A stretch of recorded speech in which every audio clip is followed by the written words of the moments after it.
حدیث نمبر 4407۔ حضرت سلیمان بن بریدہ رضی اللہ عنہ اپنے والد سے روایت کرتے ہیں، وہ فرماتے ہیں رسول اکرم صلی اللہ علیہ وسلم جب کسی بڑے یا چھوٹے لشکر کا امیر مقرر فرماتے تو اسے خاص طور پر اللہ تعالیٰ سے ڈرنے اور اس کے ساتھیوں کو نیکی کی وصیت کرتے تھے۔ پھر فرماتے اللہ تعالیٰ کے نام سے اللہ تعالیٰ کے راستے میں جہاد کرو، جو شخص اللہ تعالیٰ کا انکار کرے اس سے لڑو، خیانت نہ کرنا، نہ عہد شکنی کرنا، نہ کسی شخص کے اعضاء کاٹ کر اس کی شکل بگاڑنا، اور نہ ہی کسی بچے کو قتل کرنا۔ جب تمہارا اپنے مشرکین دشمنوں سے آمنا سامنا ہو تو ان کو 3 باتوں کی دعوت دینا، وہ ان میں سے جسے مان لیں قبول کر لینا اور ان کے ساتھ جنگ سے رک جانا۔ پہلے ان کو اسلام کی دعوت دینا، اگر وہ اسلام لے آئیں تو ان سے قبول کرنا اور جنگ سے رک جانا۔ پھر ان کو اپنے علاقے سے مہاجرین کے شہر کی طرف پھر جانے کی دعوت دینا اور ان کو بتانا کہ اگر وہ ایسا کر لیں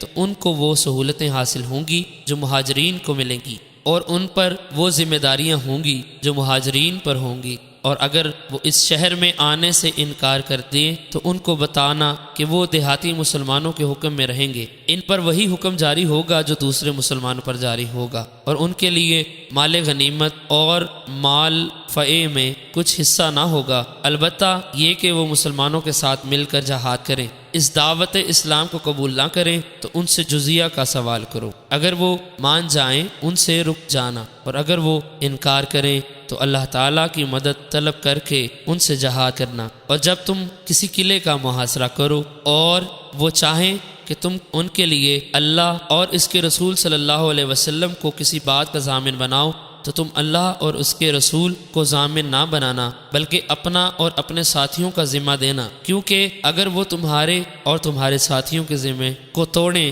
اس بات سے آسان ہے کہ وہ اللہ تعالیٰ کے ذمہ اور اس کے رسول صلی اللہ علیہ وسلم کے ذمے کو توڑے۔ اور جب تم کسی قلعے کا محاصرہ کرو اور وہ چاہیں کہ تم اللہ تعالیٰ کے حکم کے مطابق اتارو تو تم اللہ تعالیٰ کے حکم کے مطابق نہ اتارنا بلکہ اپنے حکم کے مطابق نکالنا، کیونکہ تمہیں معلوم نہیں کہ تمہاری رائے اللہ تعالیٰ کے حکم کے مطابق نہیں ہے۔ عبد الرحمن نے کہا یہ اس کی مثل ہے، اور اسحاق نے اس حدیث کے آخر میں یحییٰ بن آدم سے اضافہ نقل کیا، وہ فرماتے ہیں میں نے یہ حدیث حضرت مقاتل بن حیان سے ذکر کی، انہوں نے کہا مجھ سے مسلم بن حیثم نے نعمان بن مکرن سے نقل کرتے ہوئے بیان کی، اور انہوں نے حضور صلی اللہ علیہ وسلم سے اس کی مثل روایت کی۔